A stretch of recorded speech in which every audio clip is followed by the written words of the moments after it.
What's the most expensive thing you've gotten for an insanely cheap price? 1. I went to a garage sale and the kid there was putting a for sale sign in the window of a F-150. I asked the price and he said he didn't know what would I offer. I said the best I could do is $4,000. He said sold. I soon was driving in 2001 truck with only 50k miles and no rust, and brand new tires on it. 2. I was driving past a yard sale with no intention of stopping when I saw something that made me stop. I went over and looked. It was a Shopsmith. The elderly woman told me it belonged to her husband who could no longer use it. It was a 1964 model. There was a box with every possible attachment including the bandsaw and the lathe accessories. I casually asked what she wanted for it. She said she wanted $60. I told her it was worth way more. She said she could not sell it because it was so large. No one wanted it. I gave her the $60 and called my brother and he came with his pickup truck. That was 25 years ago. I have the motor tuned by a Shopsmith expert and the belt changed. I've been using it in my shop alongside my real tools for years. It is a wonderful piece of equipment.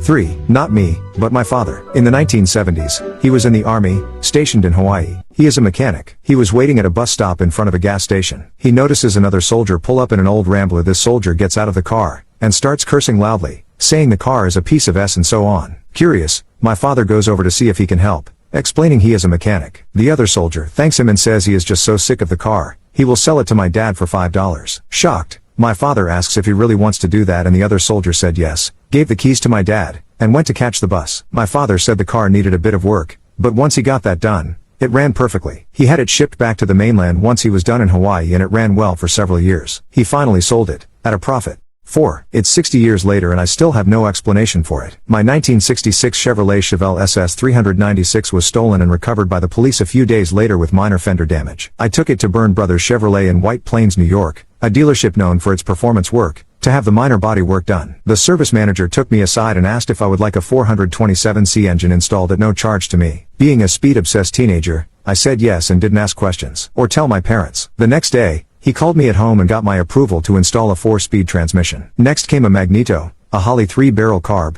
and a 456 Positraction rear end, all promised again at no cost to me. When told the car was ready I showed up warily, not knowing what to expect. The car was, as promised, an absolute dragstrip ready beast, and I was not charged anything but a couple $100 for the fender repair. I've always assumed I was the witting participant in some kind of insurance scam, but if it was that, it wasn't my insurer that paid, so I couldn't know for sure. Someone suggested that, as Byrne Brothers was a performance shop, my car could have been used to teach mechanics, but as the whole process took just over a week and the upgraded parts alone were worth more than the original price of the car, that seems unlikely. I can't come up with anything but insurance scam. 5. I went to one of my favorite thrift stores. As I open the door I see a bar stool about 5 feet from the door. It's listed as a porch bar stool for $10. I couldn't snag that tag fast enough. I could tell well almost anybody with a good eye would be able to tell you that was no porch stool. I got it home and when I turned it over there was the paper telling you what it was. It was an antique provincial Italian bar stool. Looked it up and run for around $3,400. The wood needs a bit of refinishing but the leather shows very little wear. Here's the kicker: right next to the antique bar stool was a modern day aluminum faux leather seat bar stool for $40. The last time I saw that bar stool it was marked down to $10. I really felt like I ripped off the thrift store and tried to tell them about it being an antique. All they said was you got a great deal. I go in this thrift store a lot so I feel like I'm at least giving something to them. Plus I send people there a lot too. Somebody just didn't know what they were doing when marking the bar stools.